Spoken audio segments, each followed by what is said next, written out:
Welcome to No Prize Podcast. I am the Professor Bud Young. That's Johnny. That's Lucas. How's everything going, everybody? Everything is hunky and dory.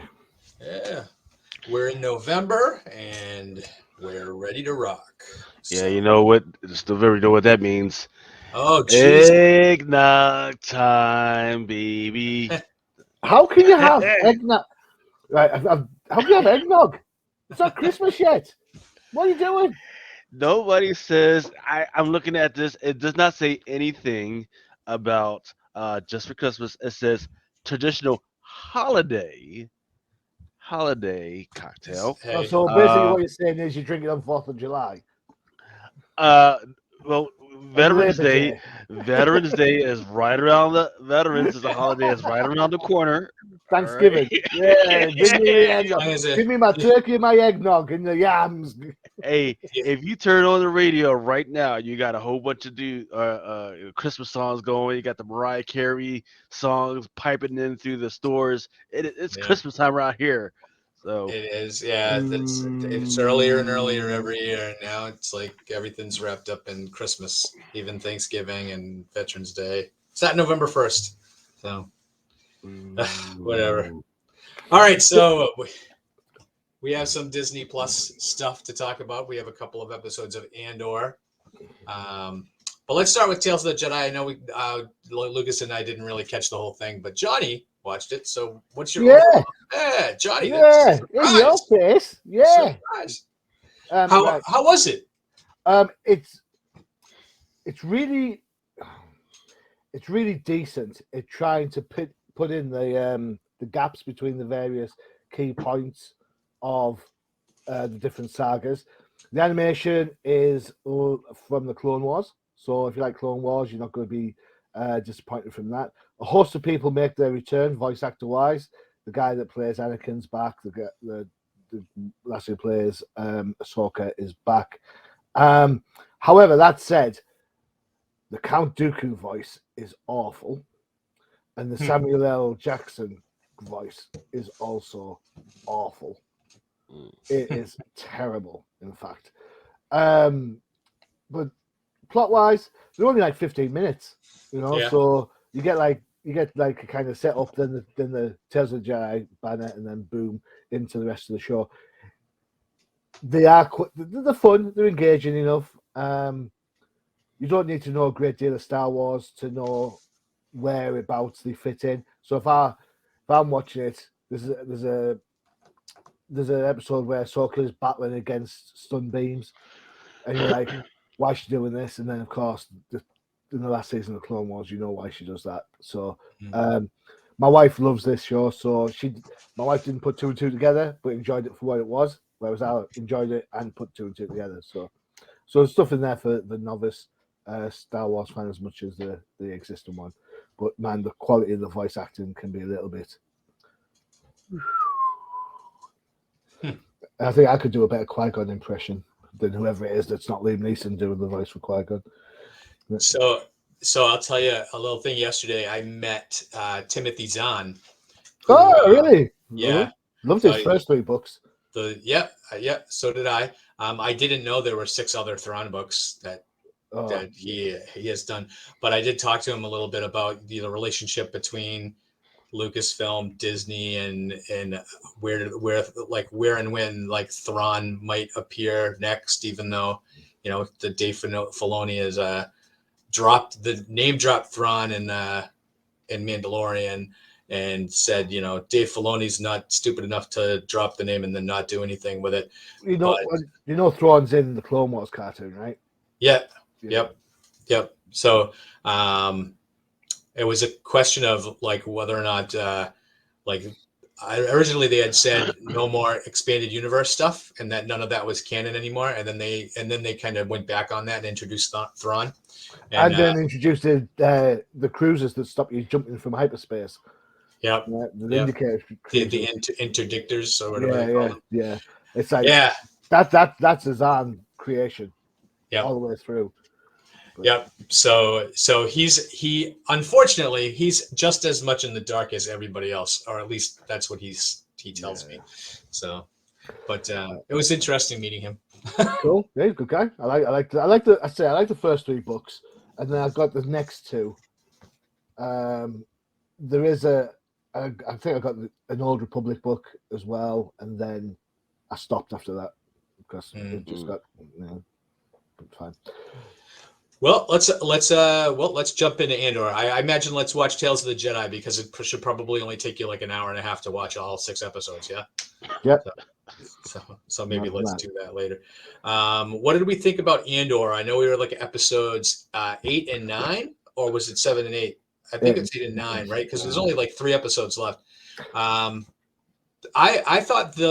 think this show is getting stronger and stronger, even with the absence of action. I think the intrigue, the political deceptions, and the Empire just showing like how they operate. I don't think we've ever seen like an inside sports kind of like on the Empire, right? And the rebellion, which they are portraying the rebellion to be basically just as bad as the Empire, in my opinion, and the way that they do things. But I think that it's got my interest so much. Like, I don't care if they ever fire a blaster in the show, just to see the different relationships between the characters and the lengths that they'll go to reach their goals. The last couple of episodes, you would think a little bit slow and boring with Andor kind of being in that prison. But I actually think those have been kind of the most dramatic episodes, just kind of from that standpoint. You'd be able to spend a lot more time with Mon Mothma and the relationships that she's got there. They did reveal that the head female rebel that Andor stole the credits with is actually Mon Mothma's cousin. Right, they established that relationship, and there's a bigger reveal. What was the bigger reveal? That the woman that works in the shop's Leia. I missed that. What? the woman that works in the shop with the guy from Thor. Yeah, that's Leia, as in Princess Leia of Alderaan. When did they? Well, okay, so I missed it. I missed it. Episode 9, she gets name dropped. Someone says, "Damn it, Leia," and there you go. Because she sort of like stands up for. I think it's when they're doing the radio thing, or just before they do the radio thing. But yeah, that's interesting. See, now I have to go back and watch it. Did you catch that, Lucas? I'm sorry, I dropped off of Andor after episode 3 and 4. Well, I'm going to say episode 9 is the best episode, but it's the best episode so far. For me. Look. So, the money that they've put into Andor means that they really believe that this works. I do like your perspective that we got to see the behind the scenes on the Republic. I do think that is interesting, right? However, it's not interesting enough for the casual Star Wars fan, right? Lightsabers, Jedi throwing stuff around the freaking room, people get punched. The MacGuffins of the Star Wars world. Well, what can we do? Oh, I know. We'll use the Force to save the day. Yes. The universe isn't made up of just Force people. It's not just made Jedis and Sith. The majority of the universe is just norms. That's one of the things, and I mentioned this before about this show, is of the lack of Jedi, the lack of the Force, which it didn't even mention this stuff in the show. Plus, the no aliens, right? There's have been barely any aliens, not that even is in a the bit. prison, not Yeah, even in the prison, you've right? got to think that the Empire has been portrayed in the extended universe styles as being anti-alien or anti-human. You would think that you So would see some therefore, yeah, aliens. exactly. Yeah. Yeah, you would. You kind of think there would be, and you could argue that when they changed the laws to make civil unrest so massively, Yeah. if you stub your toe, you go to prison. You would have thought that that would have caused more consternation within the alien world, and they'd be using that as a means to lock up more Yeah. non-humans up than anything. But no, and that's the only. I think that for me, that's the only strike against Andor for me is the fact that the universe seems to be a little bit too white. Well, in the prison scenes, when you say white, that means like everything too, like even the backgrounds, the rooms, everything's like sterilized, and just there's no color, and it reminded me more of like a Logan's Run, or like a like Battlestar Galactica or something like that, where just like it was low, almost low budget. You know, but it's a we prison. know It's it's supposed not. to be. It's supposed to be. It's supposed to be. Well, I just think, off the top of my head, I can only think of. You've got the guy that's working on the prison gang. You've got Sol Guerrera. You've got the young lady who he was dating on the planet. You've got maybe a handful of people. Oh, the Imperial agent that let them in on the raid. Yeah, that's it. That's all you've got. Any people of color, practically. So if you can't even get like a people of color diversity going on, well, how do they expect to get anything? Saw Gerrera, but he's only been in one episode and like basically like one scene. So you're right. It's just it's like an odd choice for them. I mean, sometimes you see aliens in the background, like when Mon Mothma was hosting that party. You know, you get some aliens in the background, but none of them even speaking or anything. For me, you've got to think, and Lucas, you can chime in on this for me. One of the key characters for me in Star Wars is Chewbacca. Where would they be without Chewbacca, right? Sure, right, exactly. Right? And Chewbacca plays a pivotal role in The Empire Strikes Back, definitely, Return of the Jedi, most certainly. And in the new 3 movies, absolutely. The Solo movie, huge. Maybe not fantastic in Star Wars, granted, the New Hope movie, but he's still a massive character. Saves Yoda in the Attack of the Clones. He does. Sorry, Revenge of the Sith, even. So, to Star Wars to move away from a non-human culture or cultures, I don't know. That strikes me as a bit odd. It makes me wonder if, like, because we all know that so Andor is already getting a season 2. They've announced that. Really? Jeez. Yeah. So I'm wondering, if in season 2 maybe the alien races take more of a precedence. I don't know, since they haven't really shown anything in season 1 that any of the human races have any relations at all with any of the alien races. But I think that they're trying to establish the Empire and the seedlings of the rebellion first, and then going forward with other races. But who knows? This, I think this show, with 3 episodes left to go, I couldn't tell you where they're going to end up at the end. I do like. I know I complain about actors popping up all the time, but I did like the gang leader, the boss leader in the prison. That's Andy Serkis. That was Gollum, and he played Emperor Snoke. He played Snoke in the original. Alfred played Alfred in Batman. He played Alfred in Batman. Yeah. So Lucas. Yeah, so let me put some context on how the rest of the fandom is relating to this. I just came off of Baltimore Comic Con last week, right? And the best part about any Comic Con is always the cosplay, and I always take account of like what characters I see. You know how many Star Wars characters I saw being cosplayed? I saw one Mandalorian, and that was it. I saw more Star Trek characters than I have ever seen before. I've seen at least 2 Doctor Who, which is crazy to me. right? I see. Why has been 14 of the bloody things? Actually, I saw 3. Right, I saw one dude with the what's the name of the round robot that's always trying to freaking kill Doctor Who? I forget the name of it. Oh, Dialect. the It was a dialect. It was a dialect. And then there's with the little dog, that he used to have, the little robotic K9. dog. And then there's another person that was dressed as just and there was one person just I forget which doctor it was, and there was one that's dressed as the female Doctor Who. So that was actually 4. So other sci-fi is outranging Star Wars right now, and that is these people's fault. Nobody cares about Star Wars right now. I just had another podcast, and for the last 2 weeks, nobody's brought up Star Wars. Nobody. Usually people are like, hey, can we talk about Star Wars? Hey, what do we think about this character? Speculate about this character. Nobody's brought up that stuff yet. You guys mentioned Thrawn. People want Thrawn. People want Dr. Aphra. They don't want more of this stuff. They don't. Somehow I don't.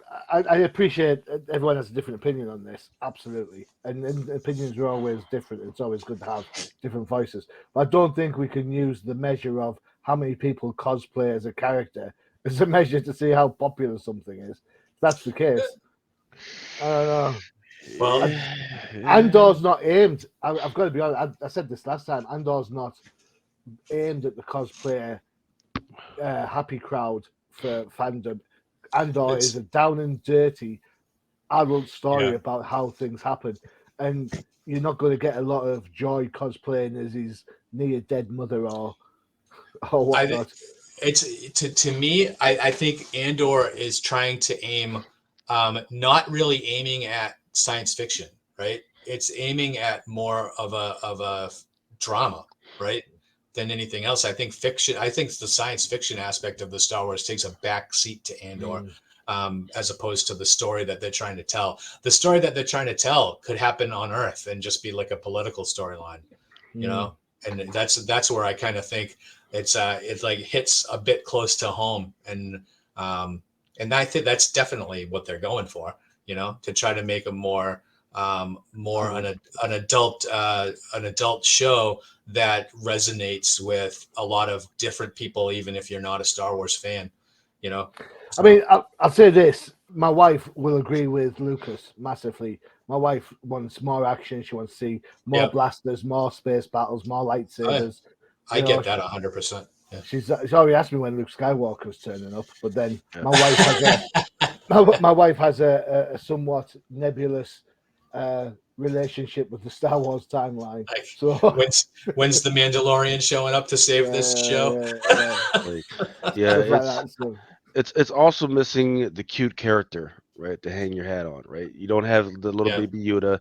You don't have the cute droid that everybody's like, oh man, what's going on with this thing, another thing. They're hanging their hat on the handsome leading man, and I haven't seen anything of people talking about the lead actor saying, oh man, he's the cutest thing or the most handsomest man. Not that he's not handsome in his own right. It's just that nobody's thinking about this dude in that way. Nobody's bringing that up. I mean, just as sorry to interrupt, just as a counterpoint, one of the things that made me stop watching the Bad Batch cartoon show was the inclusion of a cute kid character. And as soon as that character got involved, I was like, poof, off you go. Whereas the other shows, could you say Ahsoka was cute back then? Could you say, what's his name who became the Jedi in Rebels?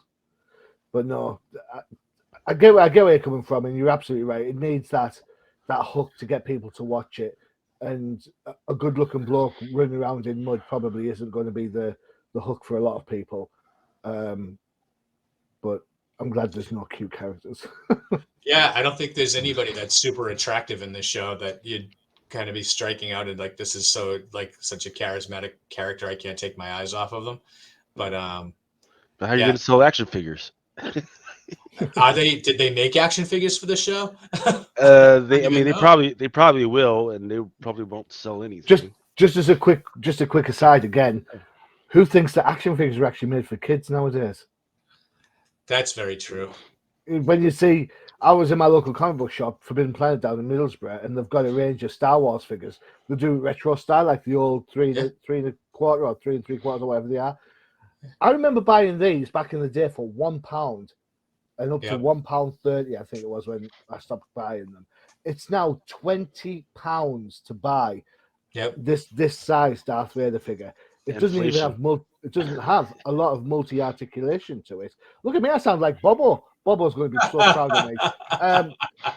And I'm thinking to myself, if kids are going around spending £50, £60 on video games for the PlayStation 5 and the Xboxes, they're not going to be dropping 20 quid on a little piece of plastic like this. Figures nowadays aren't for kids; they're for us. Yeah, well, they're for us that used to have action figures when we were kids. The kids these days, my kid wouldn't touch an action figure. He's the video games all the way. So, yeah, it is. I guess it is what it is. So they are catering to us old. I am being super argumentative today. I'm really sorry. I don't mean to be. I apologize. Yeah, I've got something to share with you guys though. Sure. I don't know if you guys have these over there, but to celebrate the 60 years of Spider-Man, Panini have brought out a sticker book. Check that bad boy out. Yeah. Wow. A sticker book. And you buy stickers like that to stick in the sticker book. I want one. I want one. Look at that. These are all the classic covers and everything. Where'd you get Panini stuff? Don't tell me you could just go into a store and get Panini stuff. Yeah. There you go. Look there. Bro, you've been holding out on us. The Craven cover, right? Look at that. And you stick them in the book and you collect them to try to. So you try to. So there's a bit missing because you get to build the box. See, get a box, collect the box, and then you. I'm not doing very well on some pages. So there you go. You there's the Gwen and Peter. There you go. There you go. The Sinister Six are in there on the Dick Course stuff. So by the time, when you put all the stickers in, you get the whole story pretty much. No, it's just examples of his history. You get foilies. Where's my foils? Yeah. Don't put the foils in there. Yeah, don't put the foils in there because I think the foils are specials. Those are collectible variants. Yeah. What are you doing? Oh well, we talk about each card, each pack. You get 4 stickers, and you get one of these cards. Are there numbers on the back of any of those cards? Yeah. See, yeah, those are collectibles, man. So there you go. Missing Spider-Man #1. Oh, you need to get some people. Johnny's out there putting $1,000 back, peeling off the stickers in the back. Yeah. There you go. That stickers worth money? I don't know. Yeah. It's during the pandemic, the market on that stuff rose up pretty big. When you buy the book, it costs you a £5, and you get in the book you get to build a box for all your stuff in, and you get a limited edition card, and they're all different. So I've thumbed through all the books, and I went for the recent but classic. Look at that. That is a classic cover. I went with that one. Wow. That's what I went with. Is that a little foily card too? Yeah. It's got some shine on it. Good. Yes. Lucas, how much is that? How much is that worth? Lucas wants it. Look at it. See, that's the thing. Nobody knows about that. So, take a look at it. Is there a number on the back of that card or anything? On this one, there isn't. It just says limited edition card. See? That's all it says on it. There you go. So I will send you money so you can get me a bunch of packs because I want one. Well, I tell you what, I'll sort some out for you, Lucas. I'll sort some out. All right. My goodness, he just over there hiding gold and he just walking into the shop. Let me go ahead and freaking get $1,000 worth of freaking stuff and there's a hold out on it. That's how we should have started off the freaking show. Good Lord, you're talking about. I just thought it's just a sticker book, isn't it? It's nothing. It's a sticker book. Lucas is creating a demand right now. It's the highest, it's the highest rise in speculation right now is those cards, man. And I've got swapsies, so if anybody's got any swapsies, tag me. It's Johnny Hughes at Johnny Hughes on Twitter. Tag me in Swapsies. There you go. I've got some. There's nobody to swap with. We don't get Panini over here. Well, I'm sure there might be some British person who Yeah, it's only those. like Spain, Italy, and the UK right now. Oh, I mean, some of the art's really good. Really good. I really like. All right. So look at that page. Look at that. I've almost finished the whole page. Oh, look at that. Oh, look at that. Oh, my goodness. You know, I remember having sticker books like that for baseball cards when I was a kid. Well, baseball, we don't have baseball cards over here. All right. I mean, we do, but I don't think it's a huge thing because baseball's not a huge thing. But, all right, so let's take a quick break, and when we get back, we'll talk some comics. And in honor of the action figure conversation we just had, here's Crisis in the Toyverse.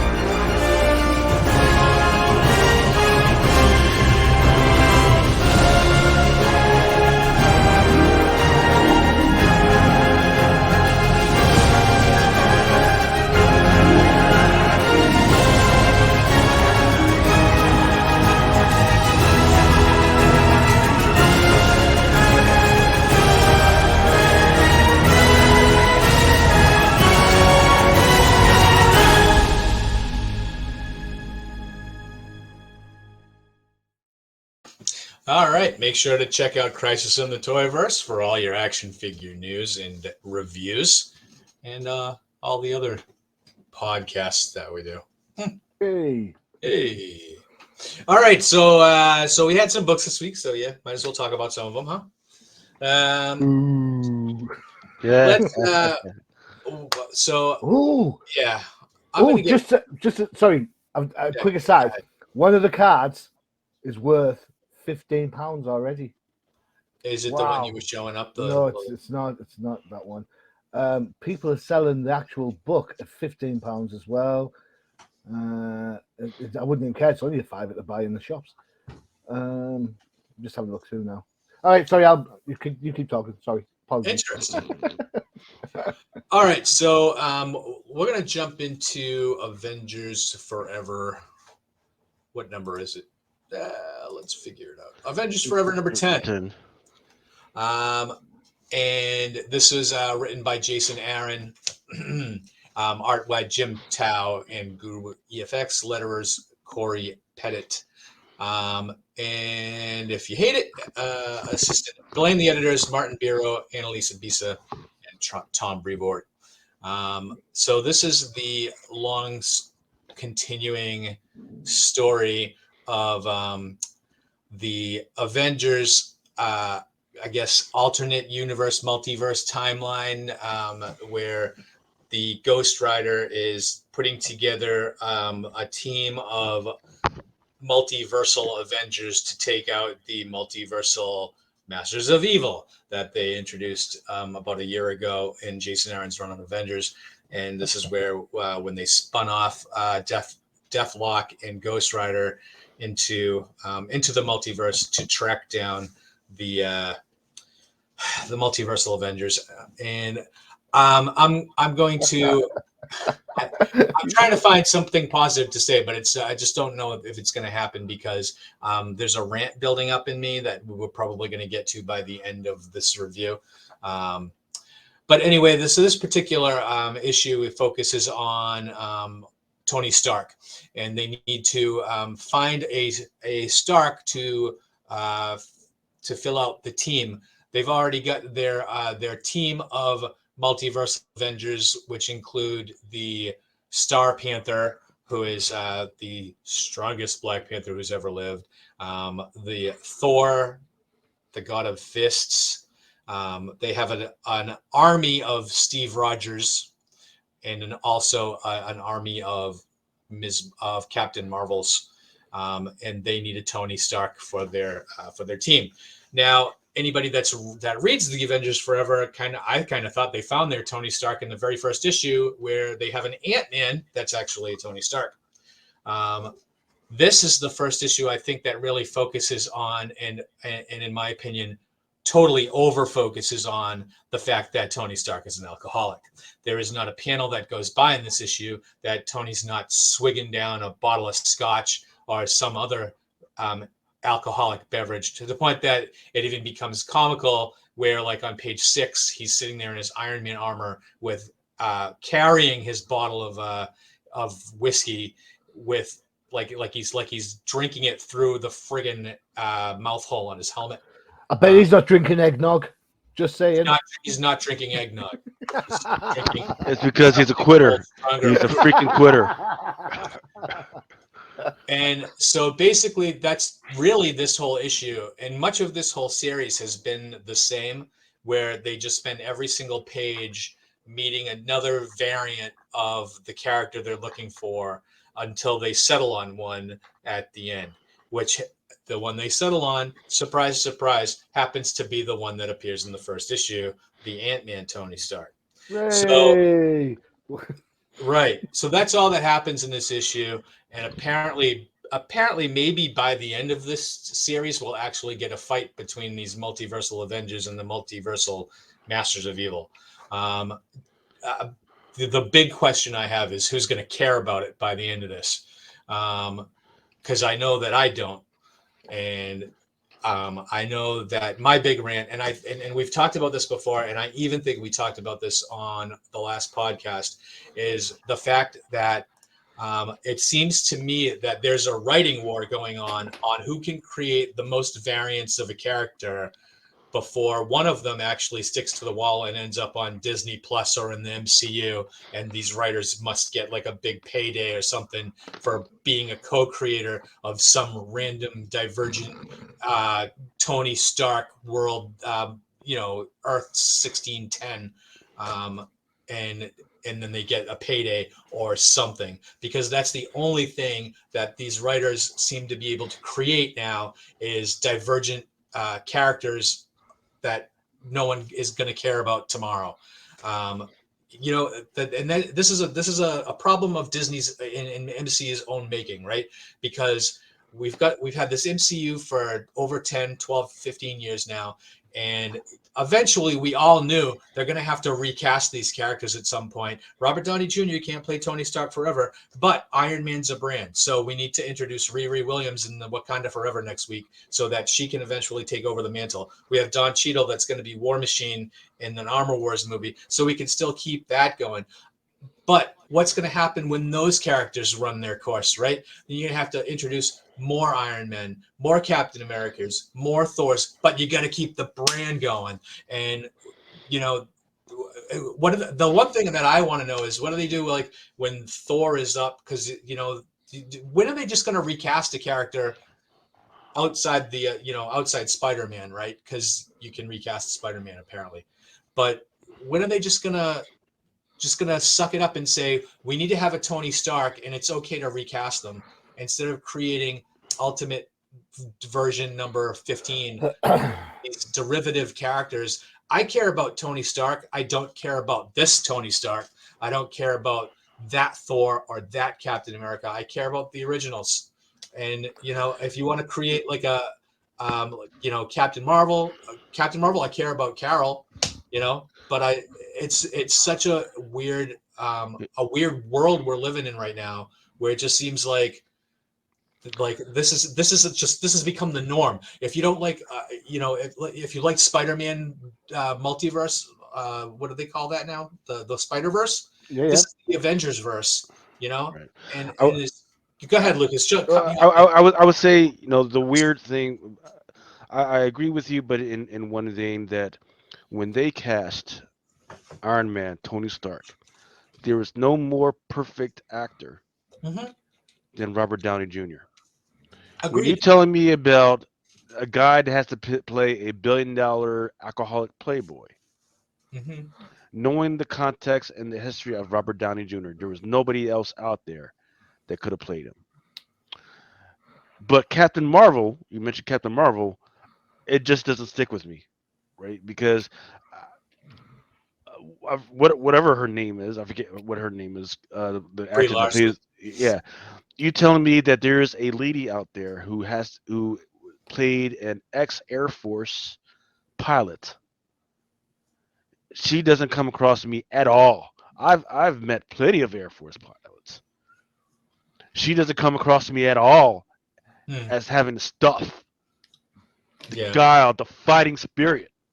You could, little lady, you can frown all you want and tell me that that character is not for me. You can do all that all you want, but that's not what the Air Force is all about. That's not what the military fighting spirit is all about. So that's why it's just not sticking for me. They probably should recast that. Get Yeah. us somebody else.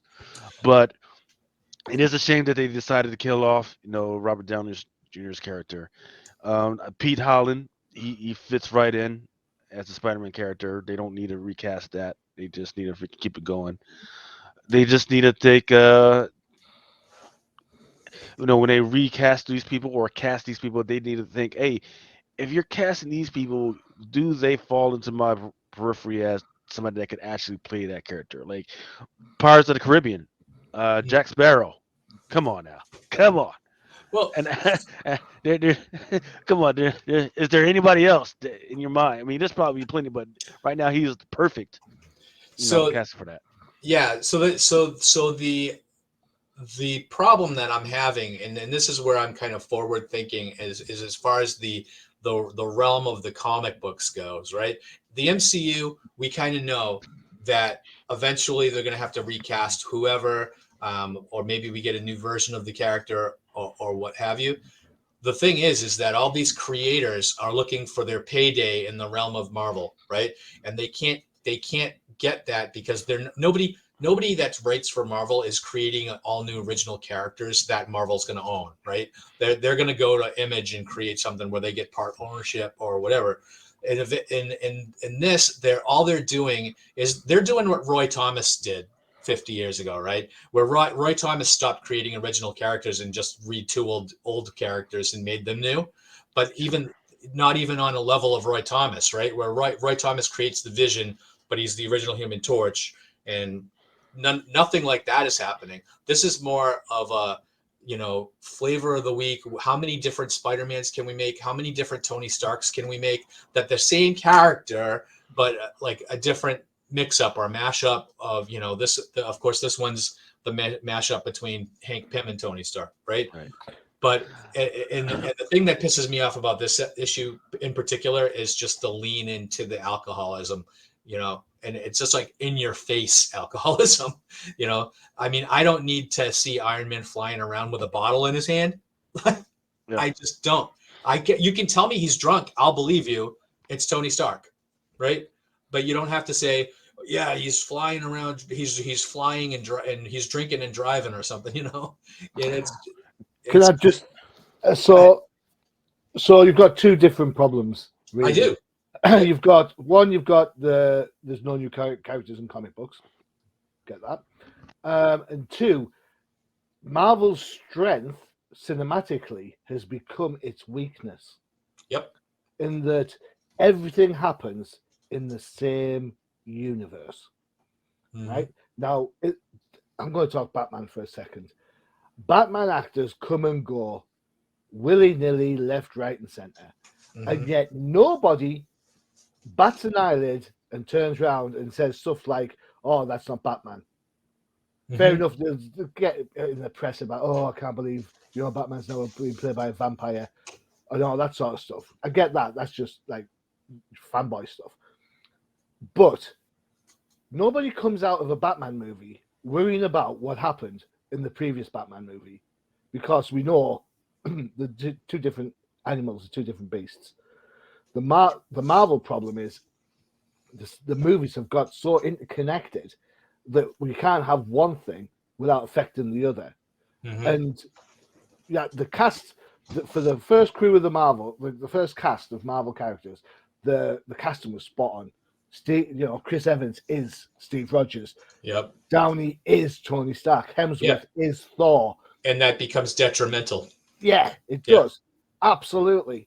Does it mean that you can see that Marvel have tried to continue with their universe with what we think of as B characters like Shang-Chi, Black Panther, the Moon Knight, the Miss Marvel TV show, even Falcon and Winter Soldier. Mm-hmm. And there've been mixed successes. Some really love it, some really hate it, but none of them have that powerful, oh my God, we are going to make £1 billion from it or $1 billion. I'm not going to see people racing to the cinemas to go and see it like they went and saw Avengers for the first time. So the idea that the superhero universe, you know what, it could be expired. It could be, if Marvel can't get their creative their creative heads around not using the existing cast in different style movies, then it's not going to happen. Not going to happen. Yeah. I mean, Black Panther's coming out. I booked tickets 2 weeks ahead of time to go and see Black Adam. I might go and see Black Panther. Black Adam's a B-rate character for DC. Why am I excited about seeing Black Adam and not give a crap about Black Panther? Because of The Rock? No, I'm not a Rock fan. But it's just because Black Adam has like the Justice Society in. It has like characters that I haven't seen before. Whereas Black Panther, it's like, oh, it's Black Panther. Oh, it's Wakanda. And I don't know. No, it's for me, the Marvel Cinematic Universe needs to take a breath. Well, I will push back on you because you did make some good points, but I will push back on you saying that, the gentleman that played T'Challa didn't carry himself like he right now for a lot of people he embodied what the Black Panther, right? I will never say anything about right, but the problem is that now that he's passed, it's going to be that people want to take a break from that, right? They're going to want the Black Panther. I've heard it in the streets. People want the Black Panther movie to be a memorial to him. You gotta let's have a memorial. Let's bury him on screen first. Then we can move on later. But they didn't want a new Black Panther. But the Falcon deal is, once again, this is a guy that was supposed to be a pilot or a military guy.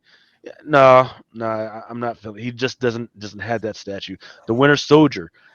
No, I'm sorry. Who is a great actor in his own right, but I never ever got that vibe of, well, he was a spy and a Russian spy, and he was doing that. And now he's got to try to redeem himself. I never really got that vibe. So once again, they need to rethink some of these freaking casting on this, or just scrap all these characters altogether. Let's reach into another version or another part of the Marvel universe, right? We got let's go back to figure out what's going on with America Chavez. Riri, I've seen some of the trailers already for her. I'm not feeling this actress right now.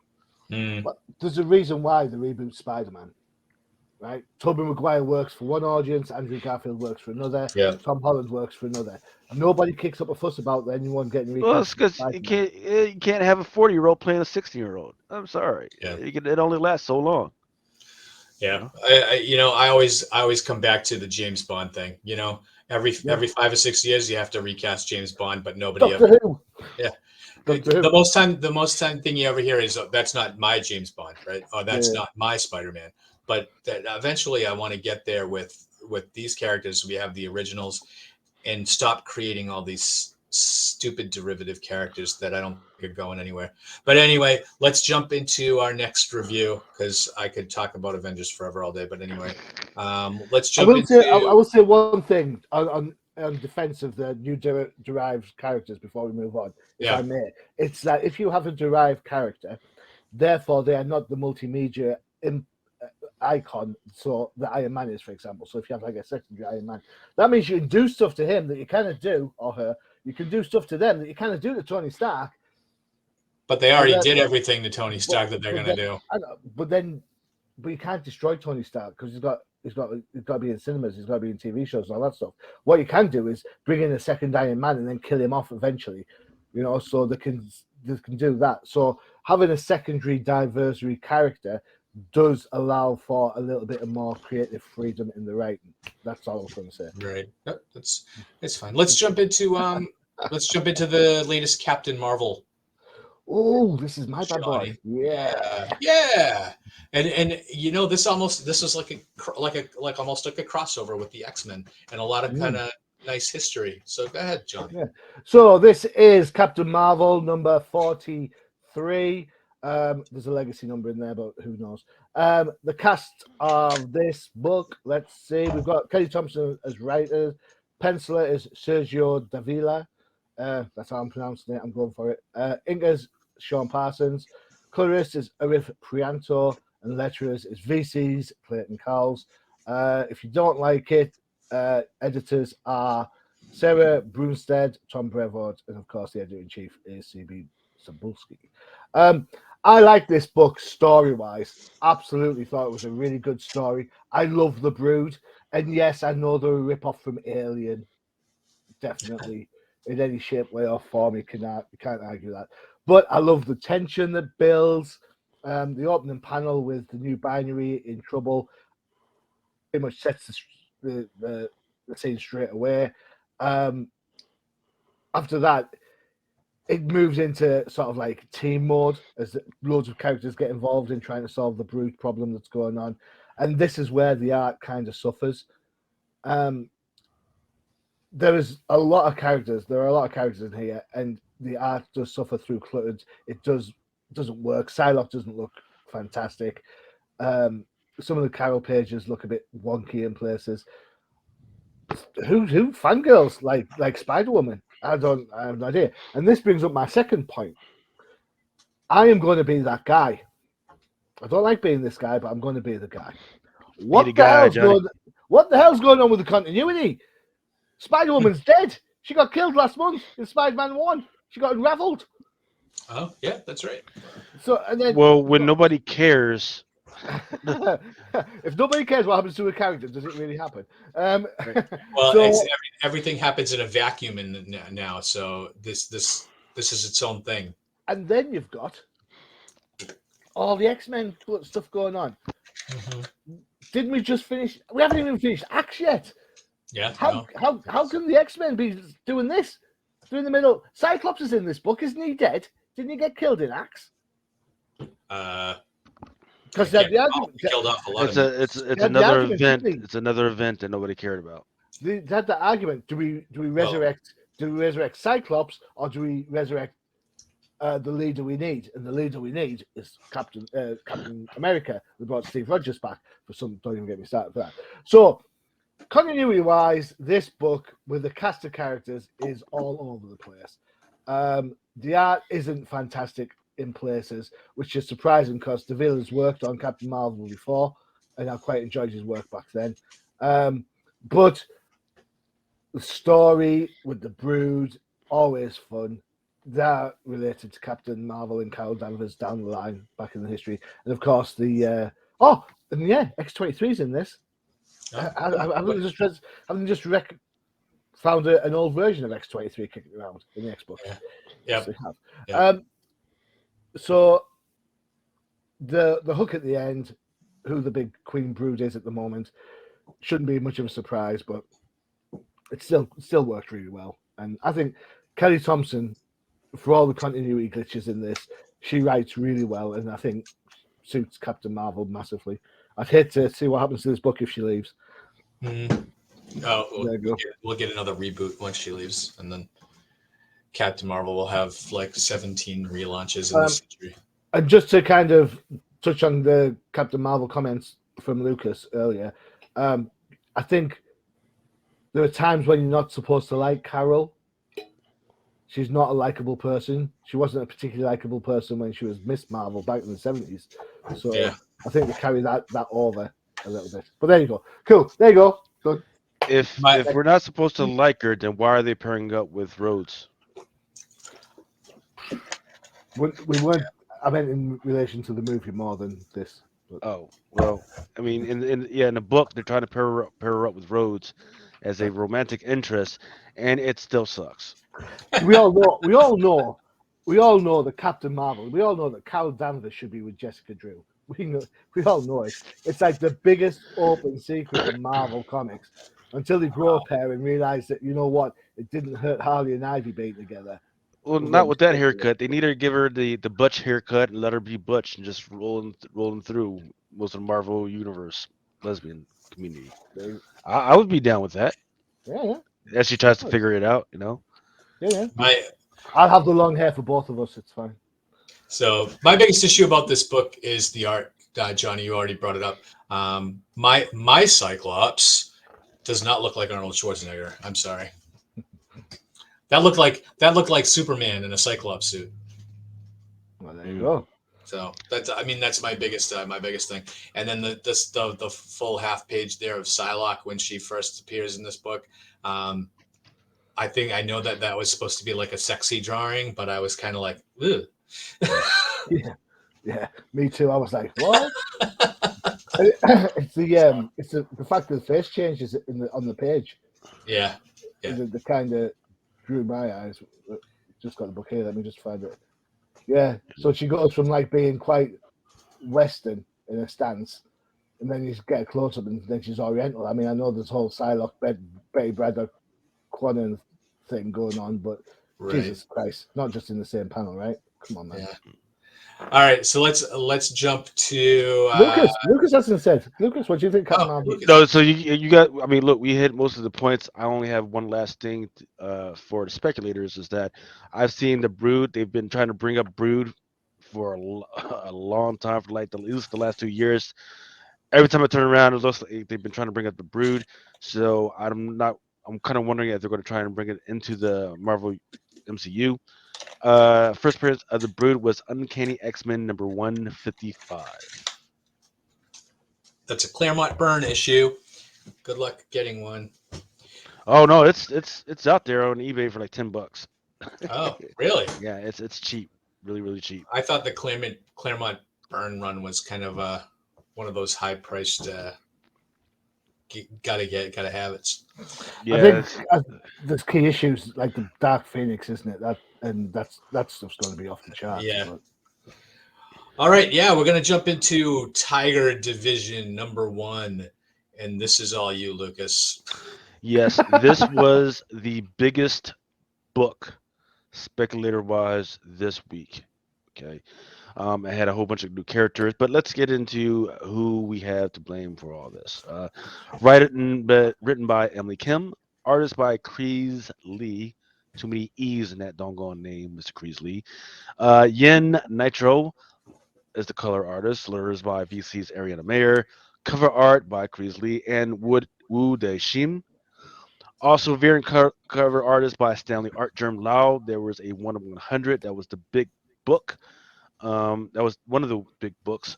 Jung Yoon, Shung Han Yoon, Peach Momoko, Carlos Gomez, and Jesus Arbatov, Ron Lim, and Eric Arsenega, which had a trading card variant. But yeah, the big books was the 1 100 done by Art Germ, and this one right here, which was the cover A, which was done by Chris Lee, which has the whole team right there on the freaking cover. Hmm. Um, the let's see, I'm trying to see who's who, but yeah, there's Mr. Enigma, Mr. Enigma, is it Enigma? Enigma, Mr. Enigma, Enema, Mr. Enigma. Enema. What? Mister, now that would be a book. That would be a book.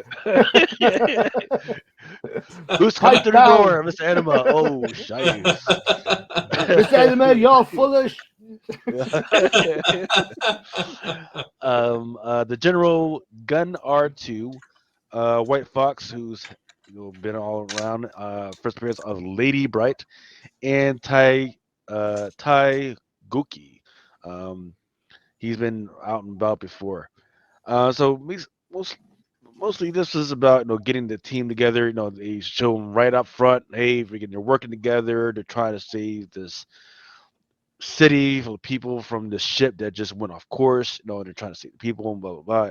Okay, got it. Now looks like after they get done, looks like now White Fox has kind of took on that director role. that was previously done in the Atlas, the real Atlas of Agents of Asia or something like that. But now White Fox, Amy Hunt, is in that director role. She's the one that's calling the shots. Um, she's got I got a new mission for them. There's this Psylocke gem. I've never really heard of this before. Maybe you guys have. I don't know. And that's where they're off to now. And then we get kind of a refresh or a where is Taguchi from? Apparently, he was a baby during the 1950s. His parents got killed, the village was destroyed, and he was found by this woman. And then, she wrapped him up in the only thing she had, which was the South Korean flag. And then that's kind of it. That's where they kind of leave us off that. And that's supposed to be the first issue. I guess we're trying to put that kind of hang our hat on. Okay, we're going to get more of a hey, where's Daiko Key from? We got the mission of where they get dropped right in on the mission, and that's it. But regardless, with the direction that we know Marvel's trying to go, we know that they're trying to definitely open up the market or opening themselves up to more of the Asian market. This thing is where they think it's going to be at. And I could tell you they're absolutely wrong, right? The Once again, like I said, last week I was at Baltimore Comic Con and I saw and I know Johnny, you say, well, you can't tell by the cosplayer. I think you can because um once again, the number one cosplay vibe that was going on there was manga and anime characters, right? Cool. Destroyed all the superhero. There was like very little superhero. There was more. In fact, there was more superhero villains than actual superheroes. And on top of that, there was more manga and anime characters, right?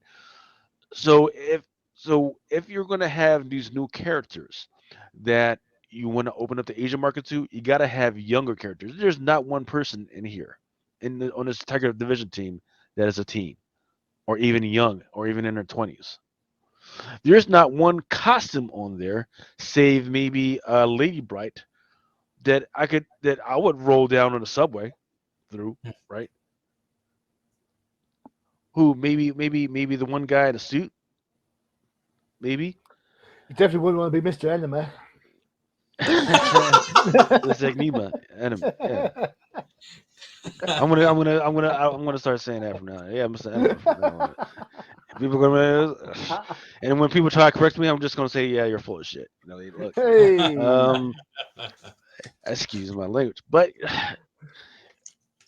look, kudos to Marvel for trying to do something new and try to bring out these new characters.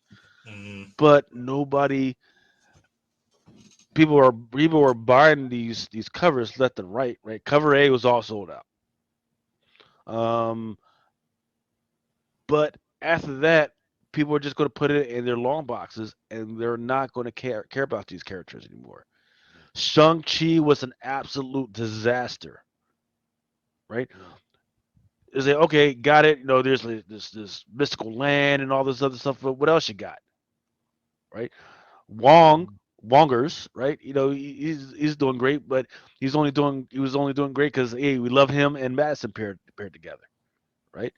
But I'm just kind of perplexed that okay, we've got all these new young characters and they're failing to put it all together in any type of coherent way. I don't know. What did you guys think, or did you even read this Well, enema paper full of enemas? if I would like, I'd like to start that off by saying I did try to read this book, but halfway through, the dialogue got to me, and the plotting of the idea that something had to happen by the sea so the woman with the water powers could come in and save the day. I kind of switched off from that point on, and I was like, yeah, I'm done. This is just, I get the trying to create new characters and stuff, but this is just too generic. This is Marvel from the 70s, practically. It is not fun at all, in any shape, way, or form. I don't understand.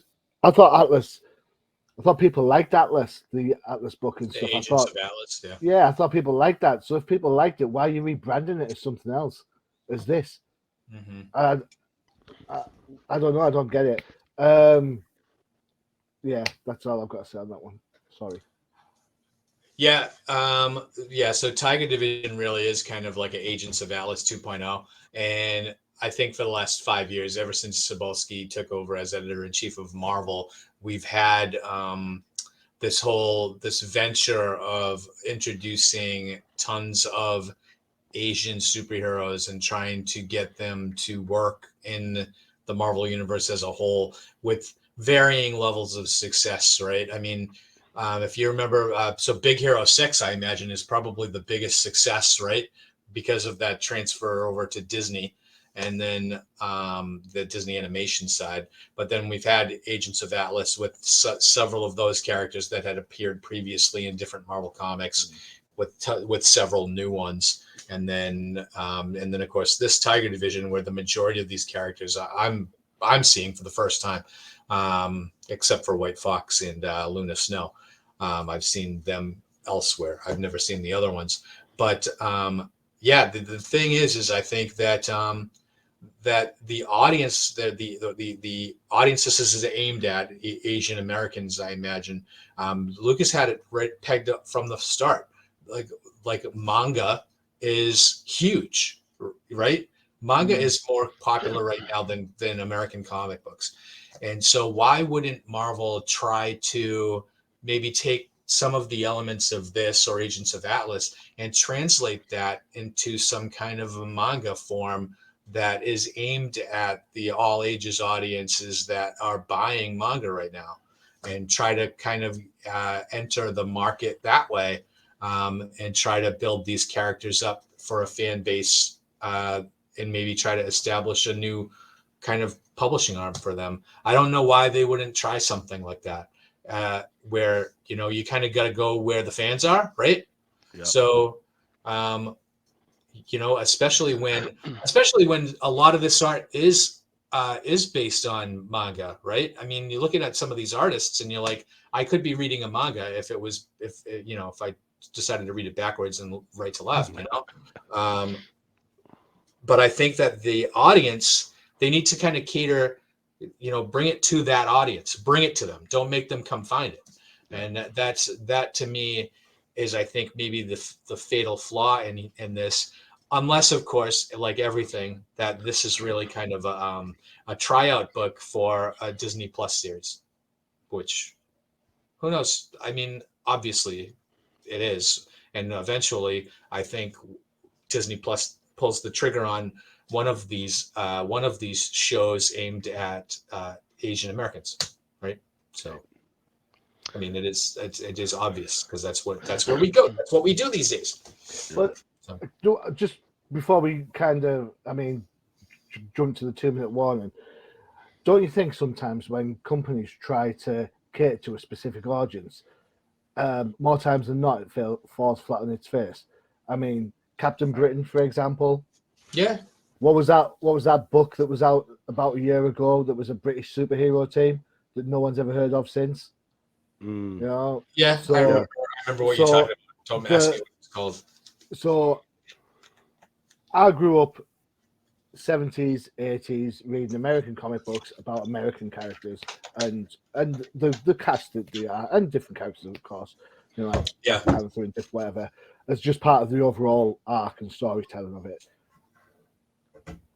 That's because that's who they were created by. They were created by that group of people, and I've turned out all right. I'm quite a nice bloke. I'm quite level-headed, But I just think, I don't know when you try and create any product for a specific genre or niche, you're effectively isolating the rest of that fandom. Yeah. I'm not going to read Tiger Division unless Lucas picks it again and makes me read it. But because it doesn't appeal to me. But then again, it's not going to appeal to a whole host of people. Look, I don't know. Look, you guys have 007 and you've got Doctor Who. Disney should just bite the bullet and just buy them, right? They I have. think They have. because I know Doctor Who that was supposed to be on Disney Plus at some point, right? Yeah, Disney and the BBC have come up to an agreement that Disney Plus will show Doctor Who internationally, where the BBC will still show it in the UK. So there you go. Interesting. Yeah. All right, let's jump to the 2-minute warning and look at some covers, some upcoming books / news. All right. So this is I took a look at the pre-sale stuff that's not even on FOC to see what people are buying on eBay. You guys got to keep an eye out for this artist. His name is Pastro Vico. He's doing these weird mashups in between the superheroes and some of the Disney characters, and he's putting them on the characters on the covers. The Amazing Spider-Man number 17, within the first week, has already sold 97 covers already. Wow. So once again, it's not even out. It's not even on FOC yet, right? And people are already buying this book. Star Wars Visions number 1, that's second print. People are buying the heck out of that one. That one sold 78. Miles Morales Spider Man, that one just came out. Well, I'm trying to remember. Did it come out or is it coming out? I think it came out already. But that one sold to 72. Is that a And new number 1, Miles Morales? yeah, I think it's the same one. But the pre-sales for that stuff was going off the charts. But you need to keep an eye out on what's going on with that one. Amazing Spider-Man number 19. Once again, that Presto Fico variant, that one sold about 58. And then the Amazing Spider-Man number 21, that one has made some sales as well. And Fantastic Four number 1. The Alex Ross one came up in 50s, but I'm also seeing some of those other uh, white background covers kind of pop Portrait up in the covers. sales as well. Yeah, those are doing well as well. Once again, it's not even on FOC yet. Yet people are buying the heck out of these. Then Crypto Shadows number 1. That one was interesting. That one already came out like weeks ago. That cover A did very well. That's because it was at the first cover appearance of Blade's daughter. But now it looks like the Ryan Brown cover. That's cover C. That's the one with Man Thing and Wolverine on there. That one's starting to freaking pick up as well. And then the Moon Knight annual pre-sale, that one's doing well, doing as well.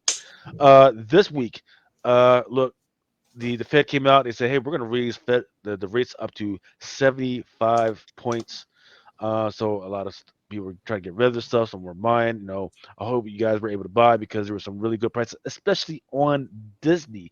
Disney, uh, uh, Disney went down to $93, probably the lowest since the pandemic era. That's a good price for it, but now it's back up to 99. So I would say, hey, keep an eye out, and anytime it drops into like the low 90s, buy, buy, buy, buy. For FLC, we got Alien number 4. It's a doggone shame people don't really care about Alien right now. They care about the movies, but they just don't care about the books right now. But there are some definite deals we had on this new series. Amazing Spider-Man number 15. That LaRocca connecting variant is okay, and I know there's a 1 in 10 design variant that's going to be out there. I don't have the art for that one yet. Avengers Forever number 12. I don't know whether that's a honey badger or a dog by Stephanie Hans, but it looks kind of cute. The dog's also in the recent Avengers Forever we just looked at. There's a page with the various different Captain Americas, and he's there carrying a shield in there already. So it's a version of Captain America. Interesting. Yeah. Black Panther number 12, the Mustafa variant. There, don't fall for. If anybody says there's a new character in there, don't believe them. I've seen it already. It's just Killmonger. But I do like that Peach Momoko on the far right. Crypto Shadows number 1, that second print. It's just the same cover as that cover A. But once again, people are going to pick that up because of Blade's daughter. Dark Web, Miss Marvel number 1. Haven't seen anything to write home about. Dark Web X-Men number 1. There's 1 in 25 by Stegman. I like the LaRocca one. Deadpool number 2. Been getting feedback on the Peach Momoko. People definitely like that. But there's also a 1 in 25 by Darby. Gold Goblin number 2. Goblins, Red Goblins, Queen Goblins. I don't know what Marvel's. What happened to the times when Marvel just used to throw? If you were going to do something crazy and just throw stuff on the wall, they would do it during the summertime. But now they're doing it all year round. I don't get it. Invincible Iron Man #1. There's a 1 of 50 Hidden Gem and a 1 of 25 Larage. What people need, and a 1 of 100 by Ivan Tout, but people need to keep an eye out on. I don't know if you guys can see the photo that I have to the bottom right. That is Coco Golf. There is a cover out there that has her on the cover with Riri. Um, it's not available to retailers, and I don't know if it's a retail exclusive. I don't know what's going on with it, but I've seen the art for it. But we need to keep an eye out for that bad boy. It's going to appear somewhere. We just don't know where. Yes. And that would be her first comic book appearance, of course. Mary Jane and Black Cat #1. It looks like they decided to run that back. Nobody cared about it. The first. I cared about it. It was great. Good Did fun. you? Yeah. Did yeah. you? Yeah, Okay. Ted McKay. Right. I've got 2 copies of that. No, I didn't. I bought 2 copies and I flipped one. Thank you very much. Really? Yeah, Look at man. flipping Johnny. Ooh. There's a 1 of 50 and a Nakayama open order and a Moko, and there's actually another, like, I think it's a 1 of 25, but it looks absolutely fantastic where the girls are actually dressed up. And Monica Rambeau, full time #1, another book that nobody asked for, but it looks like they want to shove it down the throat. Anyway, And she's on Thunderbolt as well, isn't she? She is. Moon Knight. I actually like Monica Rambeau. So yeah, I mean, I like the character, I like the actress, right? It's just that I don't think she's got enough of the stuff to carry her own book. But yeah, I like the original costume though. So Yeah, I agree. Moon Knight Annual #1 has got a second print. Namor Conquered Shores #3, another book that nobody asked for, nor is anybody actually reading. Planet Hulk Worldbreaker #2, 1 of 25. Is anybody actually reading this book? Nope. So. Spider-Man Lost Hunt #2. There's a 1 of 25 by Tan. Oh, look at that Web of Spider-Man. Go back one. That Web of Spider-Man homage and the number in the middle one. Yeah, so the homage to Web #1. Yep. Star Wars Mandalorian #6. There's a 1 of 25 by Yagawa. And that's just the comic adaptation of the show, right? It's just it's not new stories. That's just they're telling us the story of season 1 of Mandalorian. Right, from what I'm tracking, yes.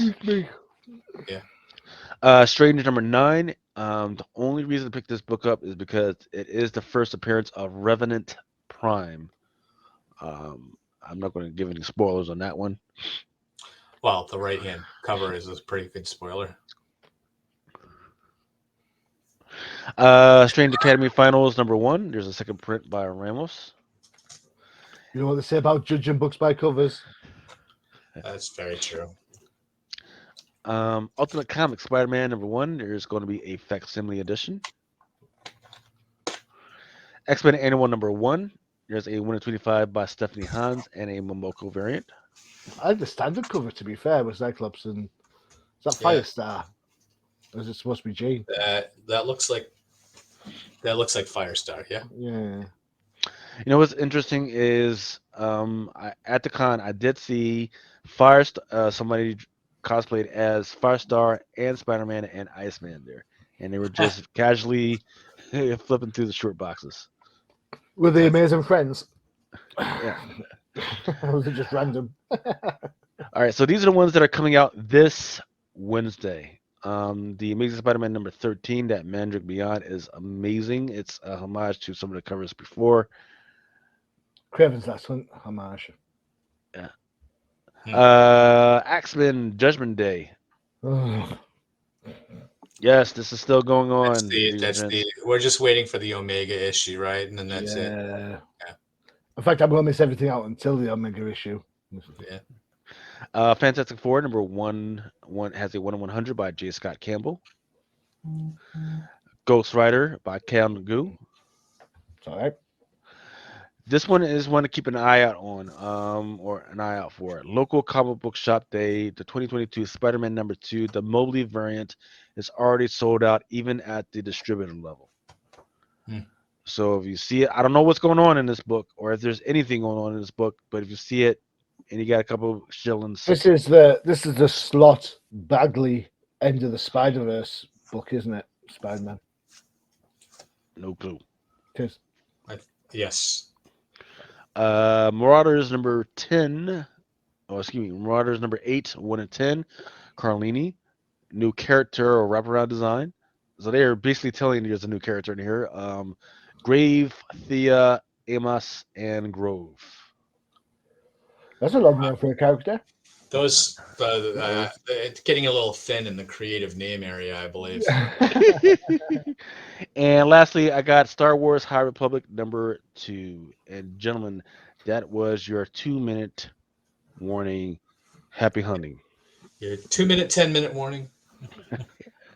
All right. So thank you guys very much for joining us for this episode of No Price Podcast. We will be back in 2 weeks with our Thanksgiving edition of, well, maybe Thanksgiving edition of No Price Podcast. And until then, stay safe. Adios.